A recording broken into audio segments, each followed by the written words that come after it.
देखिए latest episodes बिल्कुल ad free. Bharat Ratna doctor Bhimrao Ambedkar को कोटि कोटि नमन। ये कार्यक्रम डॉक्टर भीमराव अंबेडकर के जीवन पर आधारित है, जहां भारत की जनता के प्रति उनके योगदानों को पूरी सजगता से चित्रित और रेखांकित करने का प्रयास है। कार्यक्रम में दिखाई गई घटनाएं लब्ध पुस्तकों से ली गई हैं। इस कार्यक्रम के जरिए चैनल की ओर से एक विश्वसनीय, सजग और सकारात्मक प्रयास है कि डॉक्टर बाबा साहेब भीमराव अंबेडकर के जीवन की संघर्ष यात्रा एवं गौरव गाथा पूरे आदर के साथ घर घर पहुंचे और उनके योगदानों से सभी संपूर्णता में परिचित और आह्लादित हों। लेकिन मैं कुछ समझी नहीं, आपने ऐसा क्यों किया? और क्या ऐसे करने से अय्यर बुआ घर के अंदर आ जाएंगे? अच्छा, मुझे एक बात बताओ रमा, कई बार हमारी लड़ाई होती है। कभी रात में लड़ाई हुई तो सुबह तक खत्म हो जाती है, कभी सुबह हुई तो शाम को काम से लौटते लौटते खत्म हो जाती है। आज तक कभी ऐसा हुआ है कि हमारी लड़ाई 1.5 दिन से ज्यादा चली हो? नहीं हुआ है, क्योंकि हम पति पत्नी हैं। नहीं रमा, बात पति पत्नी की नहीं है। हम जानते हैं कि हम दोनों के दिल में एक दूसरे के प्रति प्रेम, आदर और ऐसी बहुत सारी भावनाएं हैं। हमें एक दूसरे की सबसे ज्यादा चिंता तब होती है जब हम लड़ाई किए हुए होते हैं, क्योंकि उस वक्त हमें डर लगता है कहीं आज हम एक दूसरे को खो ना दें। ये जो एक दूसरे को खोने का डर है ना, यही किसी भी रिश्ते को बांध कर रखता है, मजबूत बनाता है। जिस रिश्ते से ये खोने का डर खत्म हो जाए, उस रिश्ते का मरना तय है। यही डर है जो रिश्तों की उलझनों को सुलझाता है।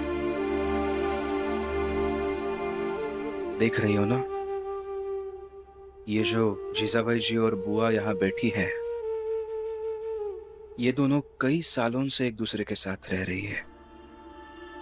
इन दोनों का एक रिश्ता है।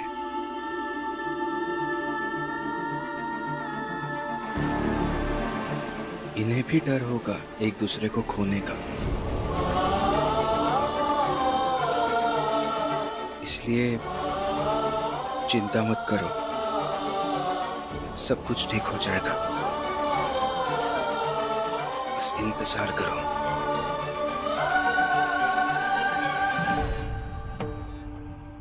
रमा, भीम, बाबा खाने के लिए बुला रहे हैं। लेकिन भाभी, बुआ और जीजाबाई जी ने भी अभी तक खाना नहीं खाया है। आप ऐसा कीजिए, आप बाबा को खाना खिला दीजिए और उनसे कहिए कि जब तक ये दोनों खाना नहीं खाती, तब तक भीम और रमा भी खाना नहीं खाएंगे। हम इंतजार करेंगे और जब ये दोनों घर के अंदर आ जाएंगी, तभी हम खाना खाएंगे।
मैं जानता था कि बुआ यही करेंगी। कुछ समझी रमा? हमें एक दूसरे की सबसे ज्यादा चिंता तब होती है जब हम लड़ाई किए हुए होते हैं, क्योंकि उस वक्त हमें डर लगता है कहीं आज हम एक दूसरे को खो ना दें।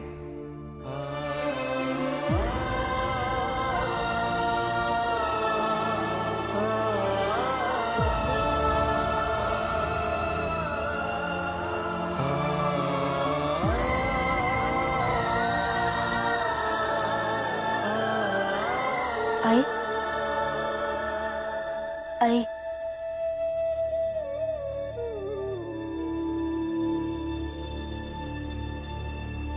ठंड और भूख से मर नहीं जाऊंगी।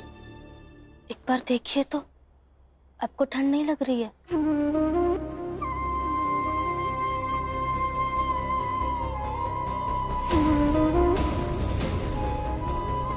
तुम्हारे पति ने कंबल दिया नहीं और तुम कंबल ओढ़ा कर कह रही हो ठंड नहीं लगेगी।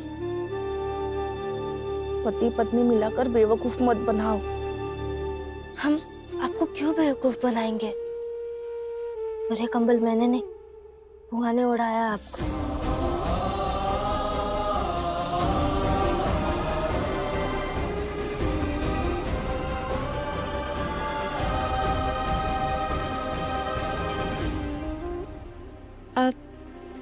अब बड़ी है मुझसे, आपने मुझसे ज्यादा दुनिया देखी है, आप मुझसे ज्यादा बुआ को समझती है और जानती भी है।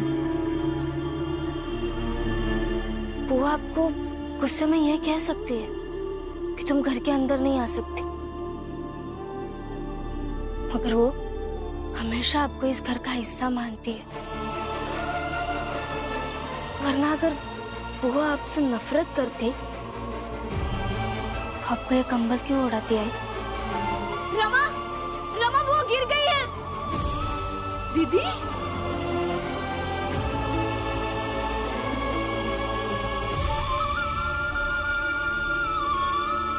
कैसे गिर गई आप? मैं कब गिर गई? आई, बुआ कहीं नहीं गिरी थी।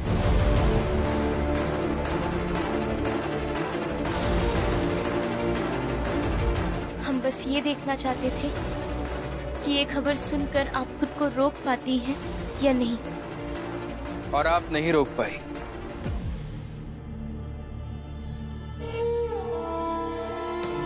ठीक वैसे ही जैसे बुआ आपको ठंड से कांपते हुए देखकर अपना कंबल आपको देने से खुद को नहीं रोक पाई।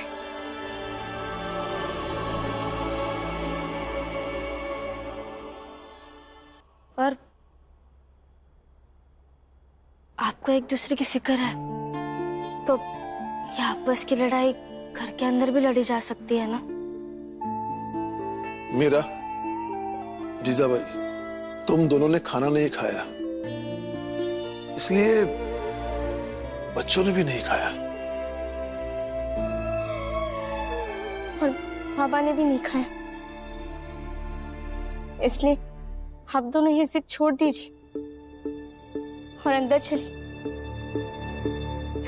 सब साथ में मिलकर खाएंगे। हम सब आप दोनों का अंदर इंतजार कर रहे हैं। चलो।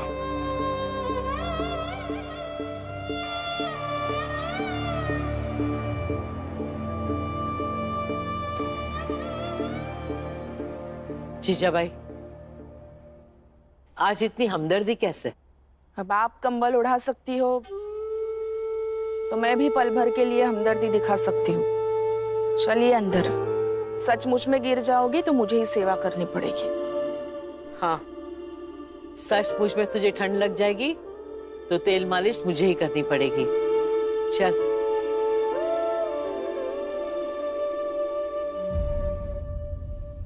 रिश्तों को जोड़ने के लिए बड़ी बड़ी चीजें नहीं चाहिए, बल्कि छोटी छोटी चीजें भी लोगों को पास ले आती है। जैसे आज एक कंबल उन दोनों को घर वापस ले आया।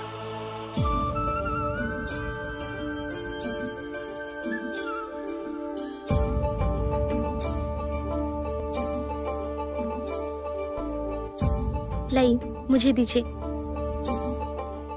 रमा, बाकी सबके लिए भी खाना परस दो, हम सब साथ में मिलकर खाएंगे। हाँ बुआ।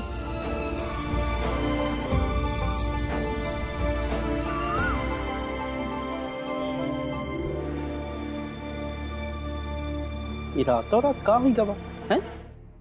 बुआ और जीजा भाई तो रात में ही रहे, अब सबेर होत कहाँ निकलनी? अरे कहीं भाग तो नहीं गई?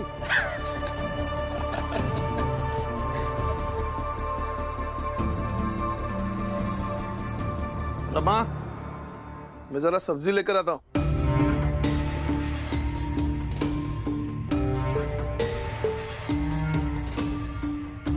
अरे कहाँ भवा राम जी, बीवी और दीदी दोनों भाग गई कि घर के भीतर चली गई? अरे हम लोगन का तो कुछ समझे नहीं आ रहा।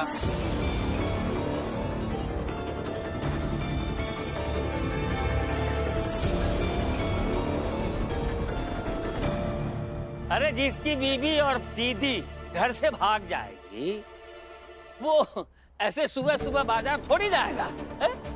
मतलब नौटंकी थी, नौटंकी। मीराबाई कह रही थी कि जीजाबाई तुम अंदर नहीं जाओगी, और जीजाबाई कह रही थी कि दीदी तुम अंदर नहीं जाओगी।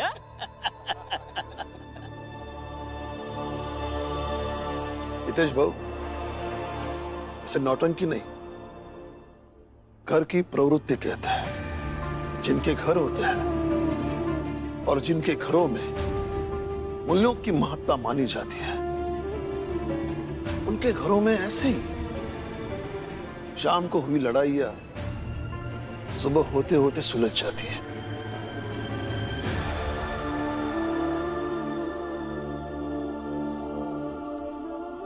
राम जी, बाला गायब है, आज और कल भर का समय है, फिर इसी चाल में मूल्यों की धज्जियां उड़ेंगी और तकलीफ भी होगी।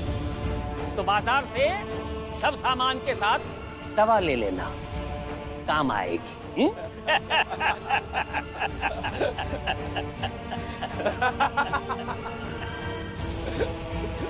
बेचारा राम जी।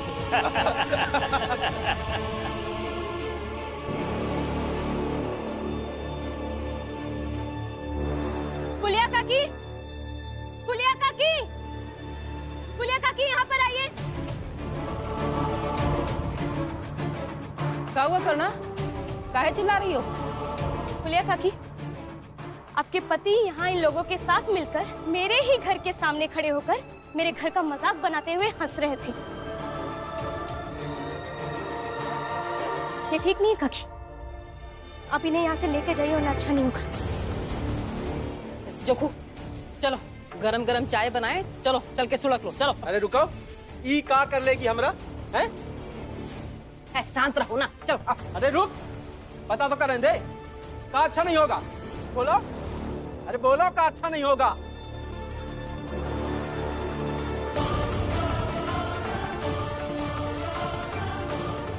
हाँ बताओ, बताओ क्या अच्छा नहीं होगा? और ये तुम पर किसका रंग चढ़ा है? हाँ? ये भीम का या रमा का? अरे बताओ।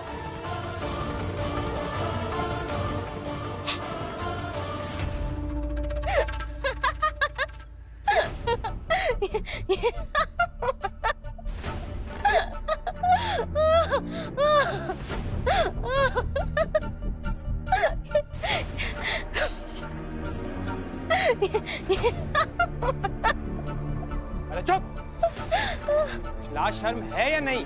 पति घर से गायब है और तुम यहाँ खड़ी होकर भाषण दे रही हो और जोर जोर से हंस रही हो। क्या यही भीम और रमा ने सिखाया है कि जब जवाब ना मिले तो जोर जोर से हंसने लगो?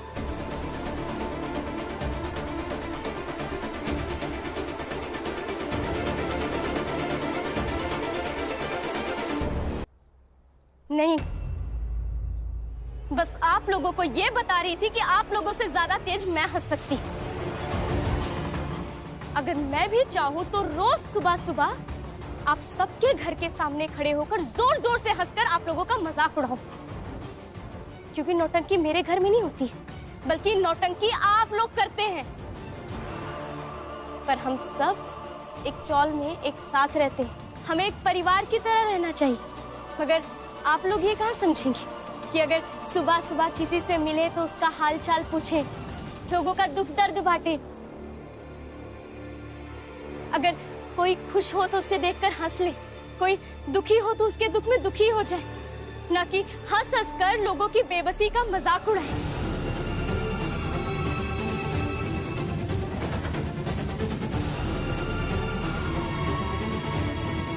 ये सीखा है मैंने भीम और रमा से।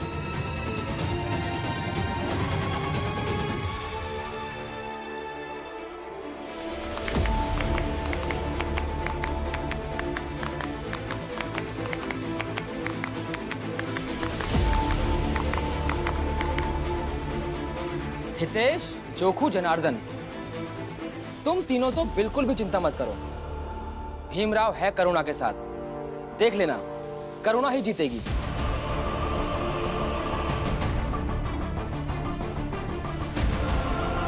और हारेगा बाला ही। चलो मनोहर भाऊ, सौदा लाने चलना। चलो नंदू।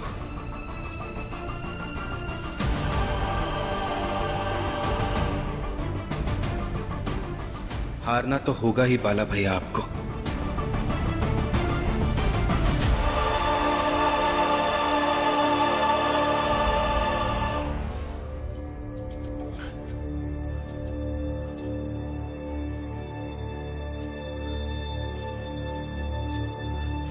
नमस्कार भाऊ।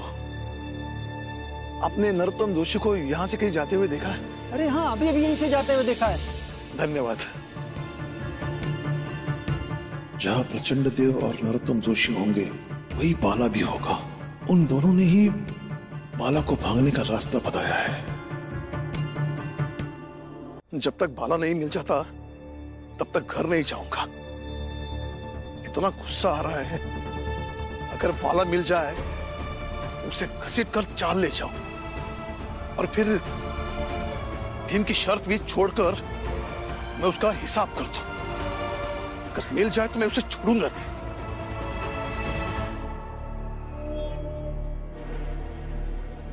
नरोत्तम, क्या शानदार तरकीब निकाली है तुमने, शाबाश। बाला! बाबा, बाला, अगर तू पकड़ा गया तो कभी भी अपने भाई और बाबा से बदला नहीं ले पाएगा। भाग जा यहाँ से। सही कहा बाला, भाग, निकल निकल निकल। बाला! बाला! राम जी को पकड़ो। अगर इस राम जी ने बाला को पकड़ लिया तो फिर वो भीमराव जीत जाएगा। बाला हार जाएगा और बाला की हार हमारी हार होगी प्रचंड देव जी। बाला रुक। नहीं बाबा, इस बार मैं नहीं पकड़ा जाऊंगा। इस बार तो मुझे ही जीतना है, सबको हारना है। बाला!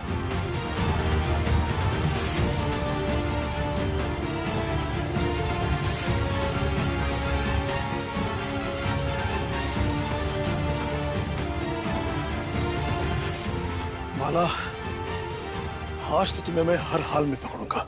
तुम्हारी हार जरूरी है और बाकी लोगों की जीत।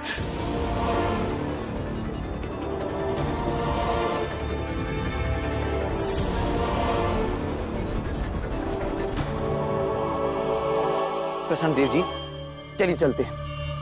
देखना पड़ेगा कि ये बाप बेटे की जोड़ी क्या कर रही है, क्योंकि अगर राम जी ने बाला को आज पकड़ लिया तो। नहीं नरोत्तम,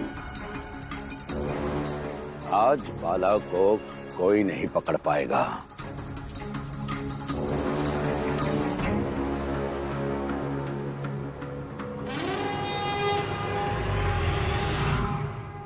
मनोहर भाऊ, अब सौदा लेने बाद में जाएंगे। पहले चल के चाल में खुशखबरी देते हैं कि राम जी भाऊ बाला को पकड़ कर ला रहे हैं। सही कह रहे हो नंदू, उधर चाल में बाला को लेकर भीम, रमा, करुणा, बुआ सब परेशान है। और चलते हैं।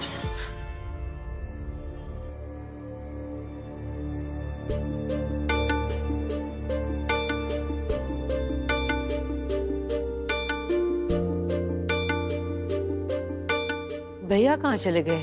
अभी तक आए नहीं।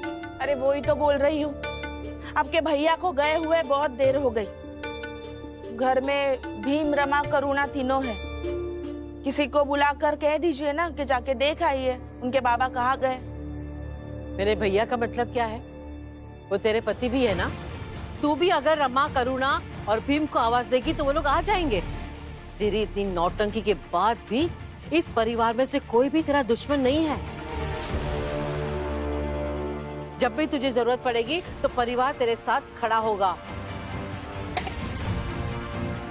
मुझे फर्क नहीं पड़ता कि कौन मेरा दुश्मन है और कौन नहीं, क्योंकि कुल मिलाकर मेरा एक ही दुश्मन है, भीम।